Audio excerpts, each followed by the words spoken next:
Hello my friends and welcome back. Thank you very much for being with me again today. Now finally and officially the new government in Italy gets the reins of the country, and we'll see what kind of governance they will have or it will have. So today is Sunday, the 23rd of October, and we find that today it was a ceremony of really getting in the office of Giorgia Meloni and her government. So this article comes from Republic World, and it is from today, October 23rd, Sunday. And the title reads, Italy's new Prime Minister, the first Prime Minister, female Prime Minister in Italy's history. Giorgia Meloni chairs her first cabinet meeting. Well, seems like at least I made it here. Outgoing Premier Mario Draghi has been talked about. Mario Draghi becoming the NATO chief, kicking Stoltenberg out. Well, from a weasel to another weasel, so we'll see. Just same shit, different face. So ongoing Premier Mario Draghi passed a small bell to Italy's newly elected Prime Minister Giorgia Meloni in the traditional handover ceremony in Rome Sunday morning, today. The two leaders exchange a warm glance. I wonder how that looked like. Warm. Meloni cheerfully rang the bell for photographers. Following the ceremony, an honor guard in the courtyard of Palazzo Chigi, I'm assuming it's Chigi, not Chigi. The Prime Minister's office gave Draghi his final farewell as colleagues waved to him from the windows. Bye-bye, don't want to see you again. So Meloni held her first cabinet meeting after the ceremony. Meloni was sworn in on Saturday as Italy's first far-right premier since the end of World War II and the first woman to lead the government. So she's a far-right. Man. Her Brothers of Italy party was the top vote getting in the last national election. Her center-right coalition allies include the right-wing Leader Party led by Matteo Salvini and the conservative Forza Italia party headed by former Premier Silvio Berlusconi. Well, I like how they are labeled, and they're they're put in the articles when they talk about Meloni and her government. They almost always insert Mussolini's name, fascism, and far right. These are, if it's not Mussolini, it's the far right. If it's not the far right in Mussolini, then it's I don't know, fascism, something like that. And this is meant to create a certain kind of feeling in the segment of the population that is afraid of their own shadows. So they should do something about it, go down in a basement and lock themselves in there, because they're going to look for them, the government, get them somehow. But in politics you try to appeal to the weakest segments of the population, and usually that segment is the most numerous, unfortunately.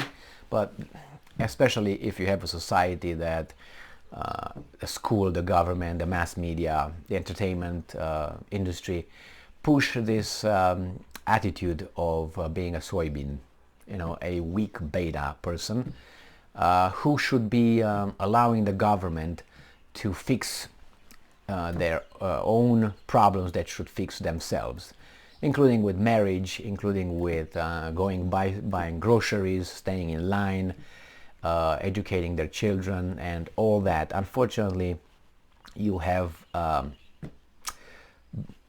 children brain in adult bodies, and such an infantile segment.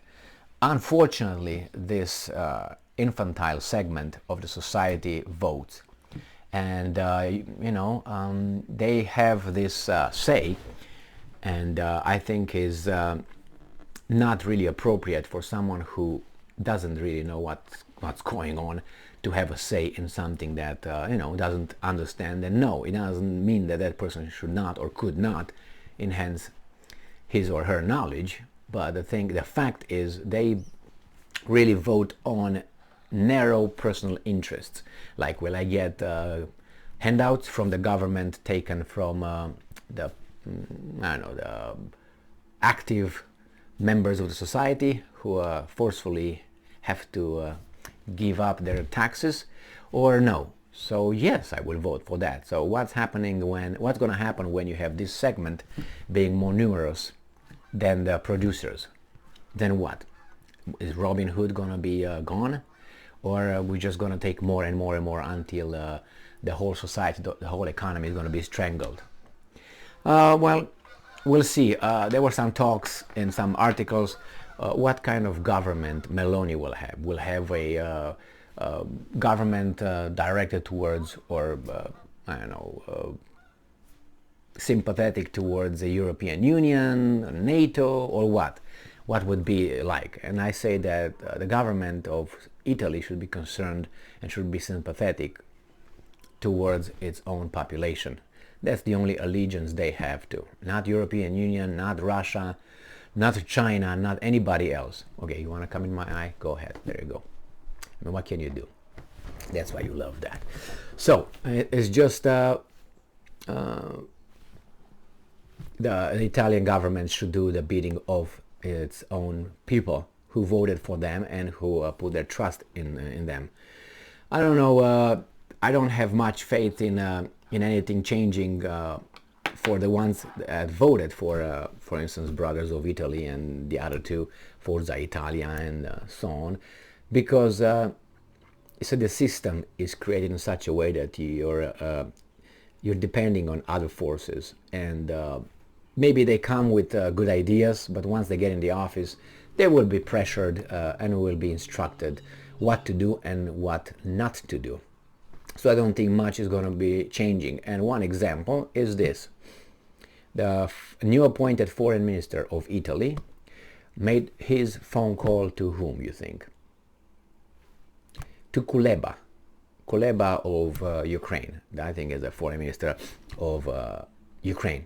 Why would you make your first phone call to Kuleba? I don't know. Is that the most important thing for Italy? You can say yes. I would say, well, I don't know. Why would you make it right there? Because he had to make a statement that Italy is going to continue the same policy that Draghi government had, administration, which is not Ukraine, but pledge allegiance to the Zimbabwe across the Atlantic. Who's in charge of all this, I must say? Who can end this war just like this? I think. But there should be some concessions made on both sides in the negotiation process that doesn't exist. Or maybe it exists behind the scenes and we're not aware of. So this sends a signal they will keep doing what they've been doing, they being Italy. The same master, the same direction. Maybe, like Trump did, the former US president, until it figure out who's who, what's what, and, play dead a little bit, and then let the enemies come closer, and then change things. We'll see. As of now, I give Meloni 30% that her government will implement policies that are relevant to their political platforms and whatever they said, their statements during their campaign. I am very, very skeptical that she will do what she said she will do with her government, regarding the family, regarding the society overall, foreign policy, with economic policy and cultural policy. Thank you very much for being with me again today. Stay strong, stay smart, look for the truth, and be just.